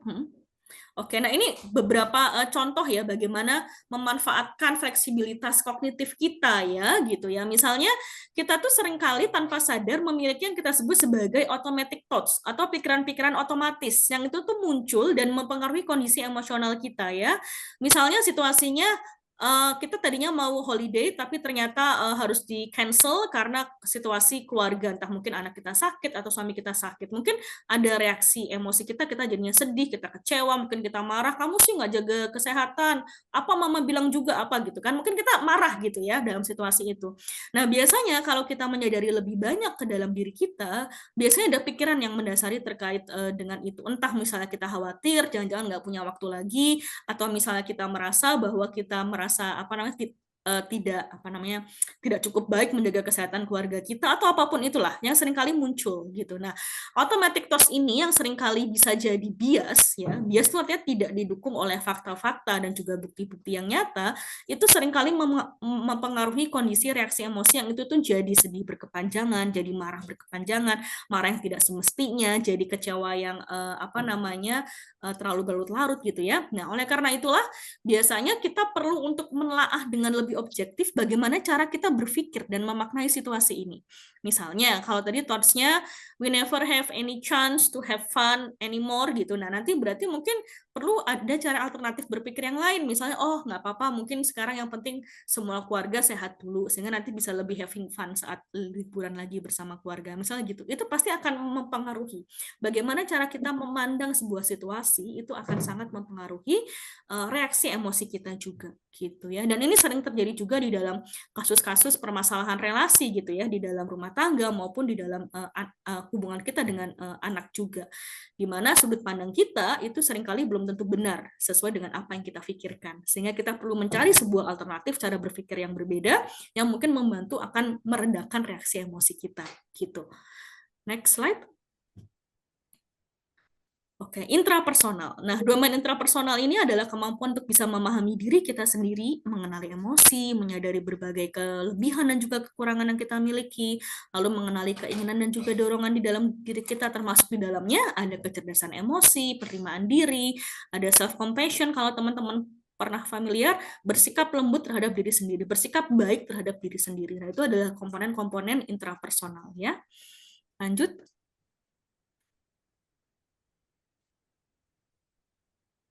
Next slide. Nah, gimana caranya untuk bisa melatih kecerdasan intrapersonal itu? Pertama, kita perlu belajar untuk bersikap lembut terhadap diri kita sendiri. Bahwa nggak apa-apa loh, sekali-sekali tuh merasa sedih, merasa kecewa, merasa marah. Kalau misalnya situasinya jelas yang membuat hal itu, ya nggak apa-apa gitu. Karena ada banyak sekali orang yang mungkin feeling, apa namanya ya, merasa nggak nyaman gitu ya, ketika menghadapi sebuah situasi emosi yang tidak membuat mereka nyaman gitu. Sehingga pengen cepat menghilangkan ketidaknyamanan menghadapi emosi itu gitu, dan itu malah membuat kita seringkali malah terbelenggu gitu ya pada apa lingkaran yang nggak berkesudahan gitu. Karena kita tidak mau merasa bersedih, kita jadi merasa buruk tentang diri kita sendiri, kita merasa buruk tentang diri kita sendiri, makin membuat kita menjadi semakin depresif gitu ya. Nah, apa yang bisa dilakukan? Nah, salah satunya itu adalah ketika kita sedang merasa overwhelmed gitu ya dengan apa yang sedang kita alami gitu ya, sangat apa namanya, campur aduk gitu yang ada di kepala ya. Teman-teman bisa coba untuk pause gitu ya, kasih jeda. Untuk apa? Untuk teman-teman lakukan deep breathing atau kayak mindful breathing gitu ya. Mindfulness practice. Rasakan seperti apa nafas gitu ya, yang teman-teman rasakan gitu ya. Lalu sadari juga pikiran-pikiran apa aja yang muncul nih di dalam kepala kita gitu ya. Kadang-kadang itu sangat membantu juga dengan kita kayak menuliskan sebetulnya ya, apa yang akhirnya comes up di dalam kepala kita setelah kita melakukan mindful breathing itu. Misalnya aku kepikiran tentang ini, aku sedang merasa tentang ini. Nah, itu tuh biasanya akan menjadi sebuah sarana ventilasi emosi yang baik untuk teman-teman lebih bisa menghandle gitu ya situasi yang ada gitu. Nanti dari pemetaan yang mungkin teman-teman tuliskan di dalam journaling gitu misalnya ya, atau di dalam proses latihan mindfulness tadi, teman-teman akan bisa tahu, oh ternyata tuh salah satu ketakutan yang muncul tuh di dalam pikiranku tuh ini nih. Nah, ada nggak sih cara berpikir lain sehingga aku tidak terlalu takut untuk menghadapi hal itu misalnya gitu. Nah, itu menjadi salah satu sarana juga ya. Nah, ini kalau teman-teman lihat di sini being mindful tuh seperti apa sih, Mbak Arum? Ini contohnya. Jadi kalau mindful itu adalah mindful yang L-nya 2, itu pikiran penuh ya. Pikiran penuh gitu ya. Lagi di taman mikirinnya tesis, lagi tesis mikirinnya liburan. Itu mindful ya, yang L-nya 2 gitu. Tapi kalau yang mindful yang L-nya 1 itu berusaha untuk enjoy the moment, sehingga saat ini tuh kita sedang fokus belajar ya sedang fokus belajar. Jadi mungkin nanti untuk mikirin hal yang lain nanti di waktu yang lain juga gitu. Jadi grounding, being mindful in the present moment tuh kadang-kadang sangat dibutuhkan untuk membantu meredakan stres kita, sehingga kita nggak terlalu khawatir dengan yang belum terjadi ataupun tidak terlalu terbelenggu dengan hal-hal yang mungkin sudah pernah terjadi di masa lalu gitu. Next. Nah, ini kebetulan terkait sama mindfulness ini, jadi saya memang tertarik lebih banyak meliti ya mengenai manfaat dari intervensi mindfulness ini. Sehingga kemarin pada saat studi S3, project S3 saya itu adalah saya mengembangkan sebuah intervensi mindfulness daring yang dideliver dengan internet gitu ya. Nah, next slide. Next slide. Nah, ya, nah program yang saya kembangkan sendiri itu namanya adalah Sidamai, dan kemarin pada saat saya lulus itu alhamdulillah saya mendapatkan 2 hibah baru dari pemerintah Australia untuk menjalankan project ini gitu di Indonesia untuk pengembangannya, yang sekarang kita sedang ongoing untuk proses penelitiannya. Awalnya itu adalah hanya untuk mahasiswa di Indonesia, tapi sekarang saya akan sedang kembangkan untuk para dewasa muda yang lebih luas di Indonesia. Termasuk saya nanti mungkin akan melakukan sebuah riset juga untuk teman-teman mahasiswa internasional dan juga diaspora Indonesia di Australia gitu. Jadi nanti mungkin bisa jadi saya akan butuh bantuan nih buat teman-teman semua di sini yang sudah hadir di sini juga, untuk mungkin nanti bisa berpartisipasi juga di dalam riset saya untuk mengembangkan intervensi mindfulness daring untuk dewasa muda Indonesia ini ya. Oke, next. Oke, dan sangat penting juga ya, kalau kita ngomong tentang domain intrapersonal, sangat penting juga untuk pada akhirnya kita memperhatikan diri kita sendiri ya teman-teman ya, beri perhatian ke diri sendiri. Kita tuh kadang-kadang suka ngasih perhatian ke orang lain, tapi lupa ngasih perhatian ke diri sendiri gitu. Nah, contohnya apa? Contohnya menjaga gaya hidup sehat ya, makan yang baik dengan nutrisi yang baik, tidur yang cukup, olahraga gitu ya, atau kasih afirmasi dan self talk yang positif buat diri kita sendiri, luangkan waktu untuk kita bisa relaksasi gitu ya. Lalu buat kayak semacam scheduling juga untuk hal-hal yang sifatnya positif dan juga hobi-hobi kita. Itu sangat penting juga untuk membantu keseimbangan kehidupan kita gitu ya. Jadi self care before caring to others itu adalah sebuah poin yang sangat penting yang pengen saya titipkan ke teman-teman gitu, bahwa mungkin kita sebagai ilmuwan, sebagai akademisi, sebagai mahasiswa, sebagai teman, sebagai anggota keluarga sering untuk caring sama orang, tapi kita lupa untuk caring ke diri sendiri gitu. Jadi jangan lupa untuk mengisi tangki cinta kita untuk diri kita sendiri ya. Lanjut. Next slide. Oke, interpersonalnya juga penting ya. Di sinilah peran dukungan sosial itu menjadi sebuah komponen yang sangat penting. Bagaimana peran keluarga, lalu juga bagaimana orang-orang di sekitar kita, komunitas, kecerdasan sosial, itu juga komponen-komponen yang penting. Next slide.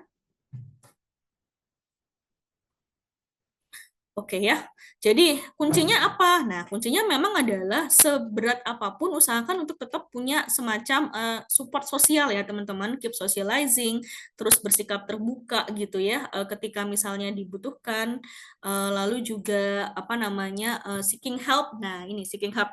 Tadi ada pertanyaan tuh dari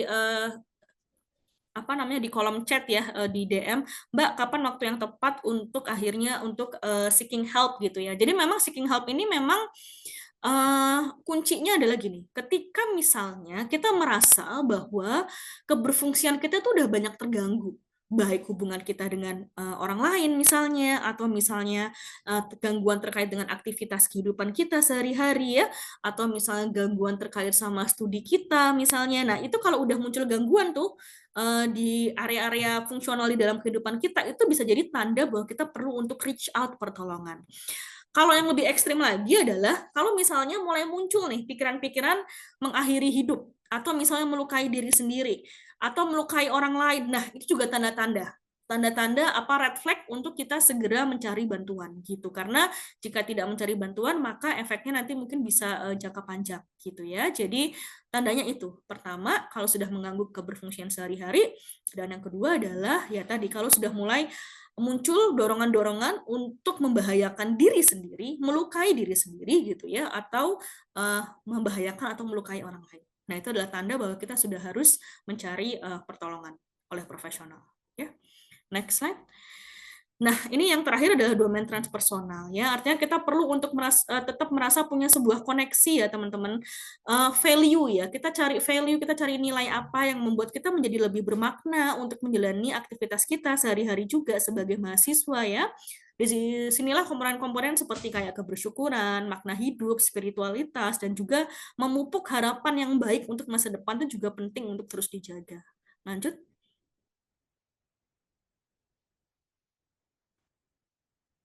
Ya, nah ini beberapa praktek-praktek yang bisa teman-teman lakukan ya, misalnya adalah tadi savoring atau enjoying every moments gitu. Jadi setiap momen yang positif dinikmati betul-betul gitu ya.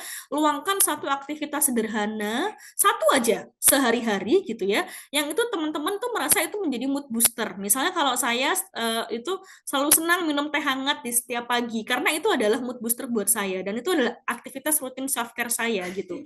Atau misalnya ketika sedang mandi, rasakan betul-betul gitu ya, aliran air gitu ya, itu membuat kita menjadi lebih terkoneksi dengan lingkungan sekitar kita juga, menjadi lebih grounding juga ya. Appreciate good things in life, itu juga penting ya. Misalnya bisa bikin kayak journaling buat gratitude gitu ya, mencatat 3 hal baik yang terjadi pada hari ini gitu. Atau juga bisa pakai ide yang ini nih, pakai toples kebersyukuran. Jadi masukin hal-hal baik yang terjadi setiap harinya ke dalam toples, nanti di akhir bulan teman-teman buka. Nah, sehingga lebih punya semacam positive emotions gitu, karena kita mengingat hal-hal baik yang masih kita punya gitu ya. Dan berusaha juga untuk melepas ketidakpastian. Next. Lanjut. Nah, finding meaning and purpose ini juga penting ya. Dengan apa? Dengan tetap berkontribusi ya, memberikan manfaat buat orang lain, terus habis itu memilih tindakan-tindakan ya sesuai dengan value-value hidup yang kita punya, nilai-nilai hidup yang kita yakini ya. Lalu juga tetap berusaha untuk selalu mengembangkan diri, baik mungkin keterampilan-keterampilan baru maupun juga karakter-karakter baik yang kita punya. Next slide. Oke. Nah, jadi ini udah wrap up ya. Jadi intinya adalah untuk membangun ketahanan atau ketangguhan mental itu kita perlu memperhatikan banyak domain. Bagaimana dari domain kognitif, cara kita berpikir terkait sesuatu, domain intrapersonal, bagaimana kita terhubung dengan diri kita sendiri, domain interpersonal, bagaimana kita terhubung dengan orang lain dan sistem dukungan sosial di sekitar kita, maupun juga dengan domain transpersonal, bagaimana kita terhubung gitu ya dengan sesuatu yang lebih besar entitasnya dari manusia itu sendiri gitu. Dengan alam semesta, Tuhan gitu ya, makna-makna dan nilai-nilai kehidupan. Next. Ya, oke. Ini ada quote aja bahwa tantangan kehidupan itu sebaiknya gitu ya, tidak untuk melumpuhkan kita, tapi untuk bagaimana membantu kita belajar menemukan lebih banyak tentang diri kita sendiri. Next slide. Oke ya, itu sudah cukup ya. Ini kontak info, kalau teman-teman nanti misalnya mau reach out saya setelah acara, misalnya pengen ke Instagram ada di situ, dr.ratiharum.psi atau ke email juga boleh gitu ya. Kalau misalnya nggak sempat nanti kita masuk ke dalam sesi diskusi ya. Oke, thank you so much. Terima kasih banyak teman-teman untuk perhatiannya dan juga antusiasnya nih. Kolom komen kebetulan cukup ramai ya. Thank you banget ya buat komen-komennya dan sebagainya. Boys don't cry. Boys yang benar adalah boys do cry. Ya, it's fine ya. Betul banget gitu ya bahwa laki-laki pun bisa gitu ya untuk nangis. Boleh juga untuk nangis. Ini kalau dari Kak Fredericus, kerja, stres, butuh liburan, atau duit habis, kerja lagi. Ya gitulah. Seperti itulah ya siklus tantangan kehidupan kita ya sebagai orang dewasa ini ya. Teman saya pewaris terlihat nggak ada tantangan hidup. Nah, ya ini semua orang juga mau. Jadi dia calm hidupnya ya, karena kayak udah nggak butuh peak performance lah, nggak butuh itu pertumbuhan diri. Udah fulfill dengan segala warisan yang udah dia punya ya. Oke. Oke ya, mungkin itu aja. Thank Wah, you makasih dari banyak Kak Mbak Rangga. Rum. Ya, thank you banget Rum. Atas presentasinya yang luar biasa. Ini banyak sekali materi yang luar biasa. Jadi kalau misalkan teman-teman Hmm, nanti perlu materinya, nanti bisa diakses langsung. Nanti akan kami hmm, kasih hmm. linknya. Ya. Terus kita buka mungkin sebentar sesi question and answer. Boleh, Mbak Rum? Ya boleh, Oke, silakan. Nah, silakan mau tanya langsung. Boleh, silakan. raise hand boleh, di Raise kolom hand chat juga boleh, boleh di ya. kolom chat Rangga. boleh, raise Ya. hand langsung boleh, silahkan. Oke. Halo Mbak Rati, Halo, siapa nih? saya Purwadi Mbak. Oh ya, monggo. Ini ada nanya di kolom chat, mungkin agak panjang. Yang mana nih? Yang agak atas sih.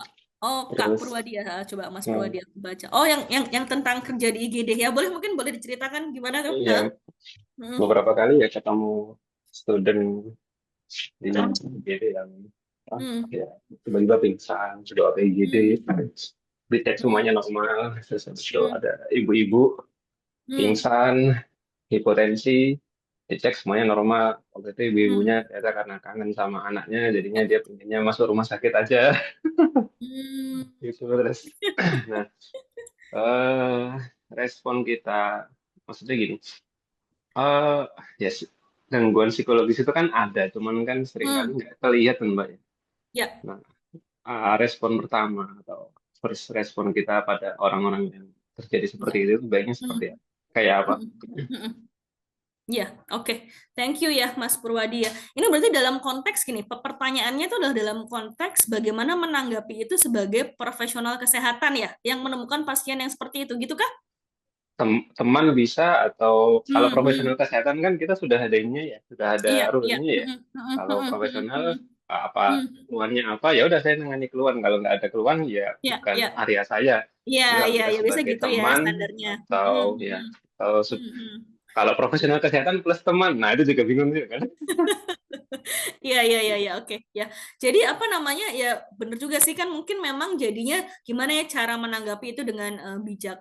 Gini sih prinsip di dalam proses ya yang itu biasanya saya encourage ke teman-teman ya sebagai komunitas yang saling support itu adalah prinsip yang biasanya diajarkan di dalam psychological first aid, Mas Purwadi. Saya nggak tahu Mas Purwadi seberapa jauh apa namanya familiar ya terkait sama kondisi itu ya, yaitu adalah yang saya sering pakai dan edukasi karena ini gampang banget buat diingat, ini dari WHO konsepnya yaitu adalah 3L, 3L.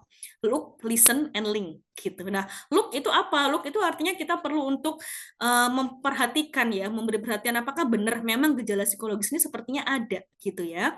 Dan kalau misalnya memang betul ada gejala psikologis yang mungkin sepertinya dipengaruhi gitu ya oleh satu atau dua faktor yang kita tahu atau kita tidak tahu gitu ya, di situ sangat penting untuk kita pada akhirnya menjadi tempat gitu ya untuk bisa mendengarkan. Seandainya dia memang mau untuk bisa bercerita itu baik, tapi jika pun tidak, setidaknya kita perlu menunjukkan semacam support ya terkait dengan apa yang mungkin sedang dia rasakan juga gitu. Misalnya kalau tadi konteksnya punya teman tiba-tiba pingsan gitu, tapi sebenarnya nggak ada kondisi medis apa-apa gitu ya, dan kita diceritain tentang itu ya mungkin kita bisa jadi kalau misalnya teman baik ya kita bisa deketin, kamu tadi pingsan kenapa? Apa karena kecapean atau apa gitu ya. Jadi kita tunjukkan support kita sebisa yang kita mampu.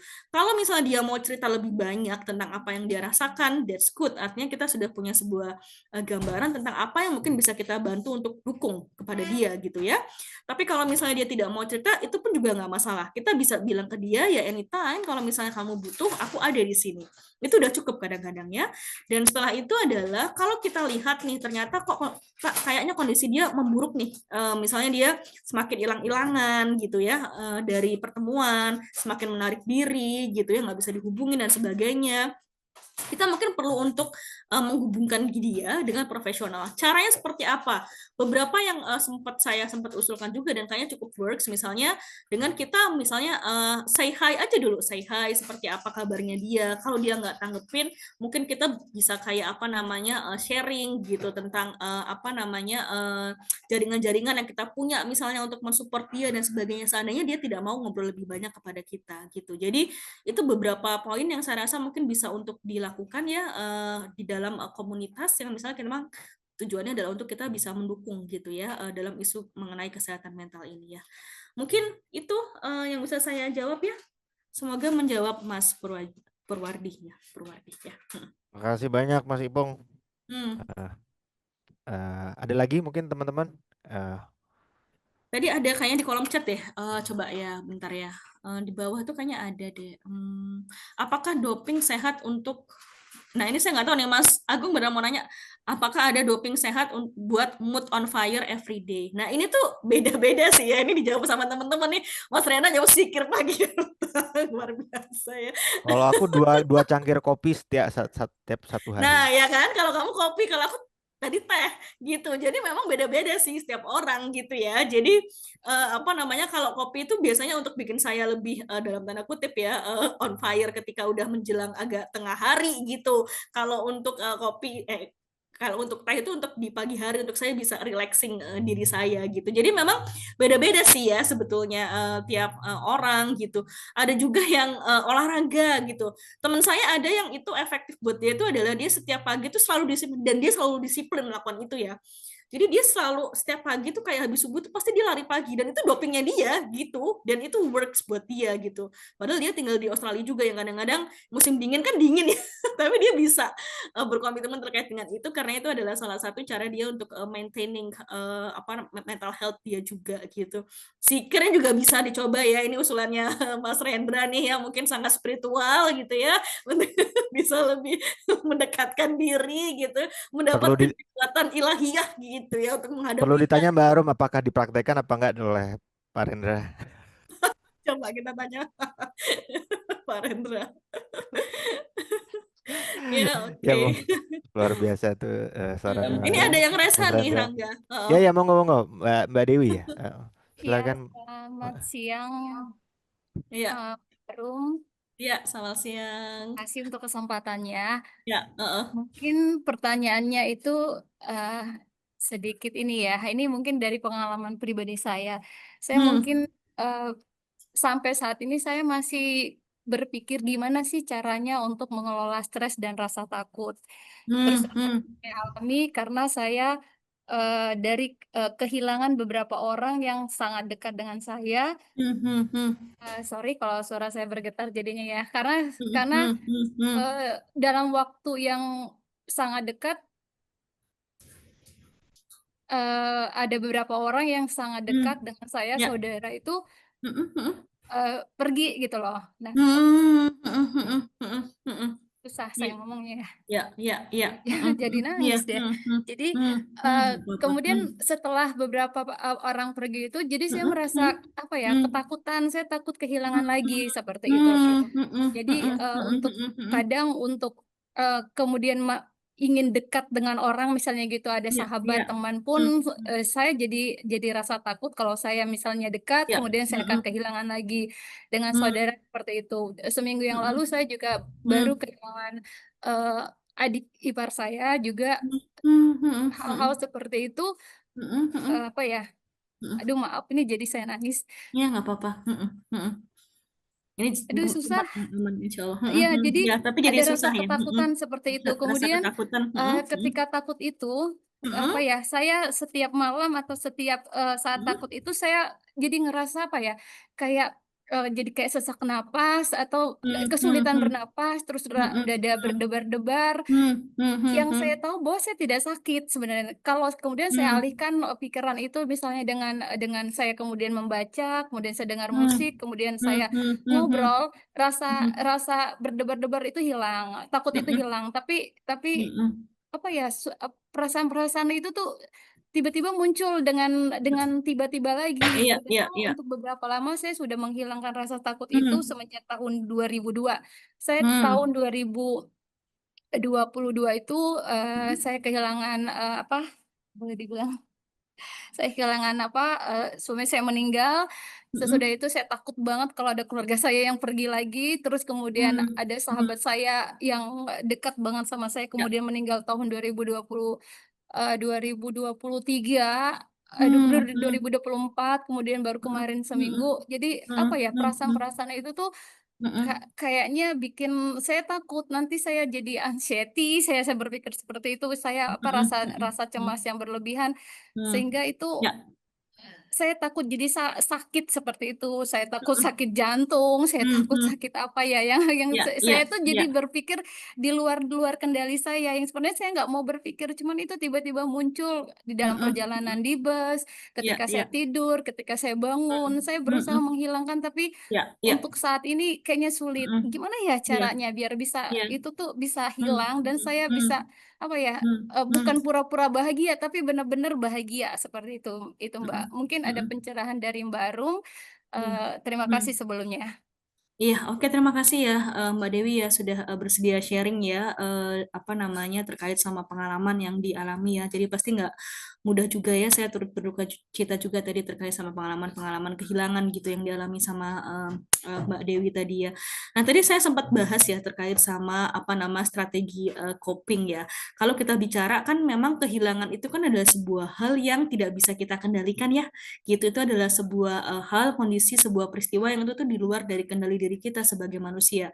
Mau sekencang apapun kita melindungi orang-orang terdekat kita gitu ya, ketika saatnya mereka pergi, mereka akan pergi. Gitu. Kenapa? Karena keberadaan orang lain gitu ya di dalam kehidupan kita itu adalah salah satu hal yang tidak bisa kita kendalikan sepenuhnya 100%. Kita bisa kehilangan karena kematian, kita bisa kehilangan karena pengkhianatan, kita bisa kehilangan karena ujian-ujian hidup yang lain, kita bisa kehilangan karena perpisahan apapun itu ya. Jadi memang biasanya memproses grieving ini itu tuh pasti tidak pernah mudah ya, karena terutama buat apa namanya tipe-tipe gitu ya kepribadian yang misalnya memang cenderung berusaha gitu ya untuk menjaga gitu ya relasi dengan baik, berusaha sebaik mungkin gitu. Yang locus of control-nya tuh internal, itu tuh biasanya pasti akan menjadi lebih sulit untuk pada akhirnya memproses pengalaman-pengalaman kehilangan yang itu kayak rasanya kita jadi kayak sense of control kita jadi hilang gitu ya. Karena kok kita udah deket hilang, kita sudah deket pergi gitu kan, dan itu pasti menimbulkan bukan cuma sekedar apa namanya rasa duka yang mendalam juga gitu ya, tapi mungkin jadinya memang ada beberapa kondisi yang memunculkan kayak ada trauma juga untuk pada akhirnya menjalin hubungan yang baru gitu, karena kita takut sekali gitu untuk bisa kehilangan lagi gitu, dan muncul juga akhirnya pikiran-pikiran yang itu tuh bisa memicu juga perasaan-perasaan cemas kita menjadi lebih overthinking dan sebagainya. Jadi tadi ada beberapa isu yang saya highlight. Pertama adalah grieving, yang kedua itu adalah ada pengalaman traumatik juga ya karena kehilangan itu tadi juga, kehilangan orang terdekat dalam jangka waktu yang cepat, dan yang ketiga tadi adalah anxiety juga dikarenakan pengalaman kehilangan itu. Yang anxiety ini itu sebetulnya sumbernya itu juga bisa dari proses grieving dan juga trauma yang sedang terjadi. Menurut saya kalau dalam kondisi ini dan itu sudah membuat Mbak Dewi sudah sangat tidak nyaman, memang harus berproses ya Mbak, lewat pertolongan profesional. Saran saya itu sebenarnya yang paling bisa saya berikan gitu untuk saat ini. Kenapa? Karena kalau dugaan saya memang kenapa pada akhirnya itu menjadi berkelindan menjadi semacam sebuah kecemasan yang begitu mengganggu dan berlebihan, karena grieving yang terjadi itu selalu unfinished Mbak.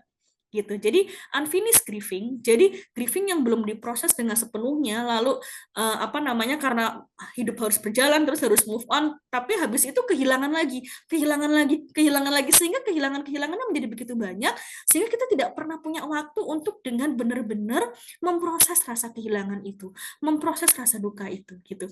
Mungkin kalau misalnya saya apa namanya lakukan sesi konseling di sini ya jelas otomatis nanti akan apa namanya jadi terlalu panjang gitu ya. Tapi artinya dalam situasi seperti ini pertolongan itu ada, artinya ada banyak yang bisa kita lakukan secara profesional juga, saya sebagai psikolog ya, untuk membantu Mbak Dewi memproses itu, tapi memang kunci utamanya itu adalah rasa dukanya itu sendiri yang harus diproses. Pikiran-pikiran yang ada di balik rasa duka itu sendiri juga. Hal-hal yang sifatnya mengganjal dari proses duka. Karena gini, setiap proses duka itu kan pasti memunculkan sebuah luka ya. Ketika yang ini belum diproses, lalu sudah berduka lagi, otomatis lukanya itu yang ini belum sembuh, udah ditambah lagi. Jadi semakin besar kan, gitu. Nah, sehingga mau nggak mau otomatis luka yang semakin besar itu tuh perlu untuk dijahit pelan-pelan Mbak, gitu. Nah, menjahit pelan-pelan ini tentu butuh bantuan profesional kadang-kadang. Ketika kita sudah merasa sangat overwhelmed dengan perasaan kita sendiri. Kenapa? Karena dari satu luka, dari satu proses duka itu sendiri, itu tuh biasanya efek psikologisnya tuh panjang. Apalagi yang dialami sama Mbak Dewi, yang itu proses kehilangannya itu bukan cuma satu, tapi rasa dukanya itu kehilangan dengan beberapa orang. Nah, yang itu yang perlu ada grief work istilahnya ya. Jadi proses untuk bisa memproses kedukaan itu dengan benar-benar bisa lebih utuh dulu satu persatu dulu. Tahapan duka mana yang kita pengen proses dulu. Yang paling besar yang mana yang paling berdampak. Setelah itu baru bertahap masuk ke berikut-berikutnya sehingga nanti biasanya si anxiety itu akan menjadi lebih berkurang ketika grieving-nya itu tuh udah terproses dengan lebih baik gitu. Mbak Dewi ya. Jadi mungkin itu ya yang bisa saya rekomendasikan dan memang menerima kehilangan itu tidak pernah mudah dan saya nggak bisa hanya kasih tahu sekarang Mbak Dewi harus belajar ikhlas menerima no, it's not that easy gitu sehingga mau apapun saya bilang sekarang itu mungkin nggak akan terlalu banyak berefek ya ke Mbak Dewi gitu. Jadi saya sarankan kalau misalnya memang ini sudah sangat mengganggu sebaiknya kita proses ya rasa duka itu grief work itu ya dengan terapi psikologis gitu ya dalam pemantauan profesional. Itu sih menurut saya ya Mbak Dewi ya. Baik, terima kasih banyak Mbak Arum dan Mbak Dewi atas pertanyaannya. Ini Ya. karena kita memasuki waktunya sudah cukup lewat dari ini ya, dari Ya. batas. Ini saya mohon maaf sekali lagi nih, mungkin untuk teman-teman yang mau bertanya selanjutnya, bisa nanti bertanya langsung ke kontaknya Mbak Arum ya, gitu ya Mbak Arum ya. Ya Jadi boleh. kalau misal nanti boleh ditampilkan lagi Mbak Arum, mungkin Mbak Suci boleh ininya. Mana nih? Ini aku ketik aja di sini nih ya. Ya. Ya kalau misalnya mau chat, kalau misalnya mau ini chat DM di Instagram gitu ya, Ya. bisa di sini. Oke.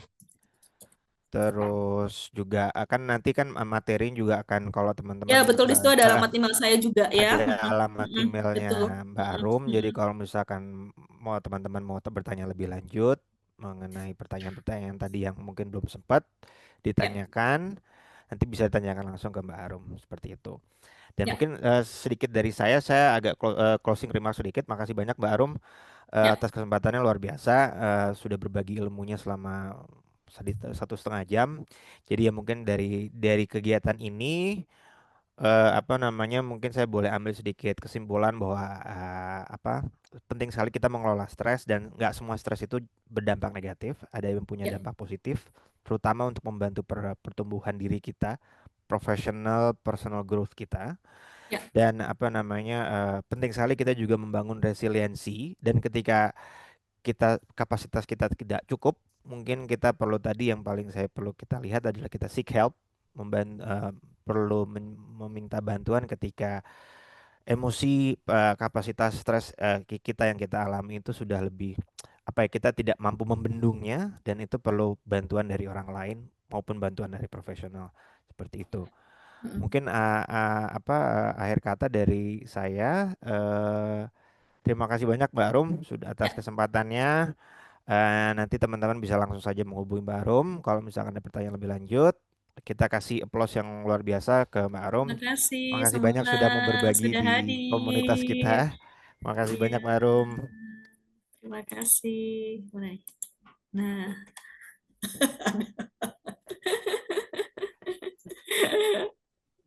Oke. Terima kasih banyak, Arum. Makasih banyak Mbak Arum. Oke, Sama-sama. kita Terima kasih banyak. makasih banyak ya Makasih semua juga ya. untuk yang udah pada datang hari Nanti ini. materi tinggal nanti kami kirim. Terima kasih. Siap. Ya, terima kasih semua. Dadah. Dadah. Selamat menjelang malam ya kayaknya. Ya. Yuk, thank you. Yuk. Assalamualaikum. Siap Mbak Arum. Yuk, bye. Salam.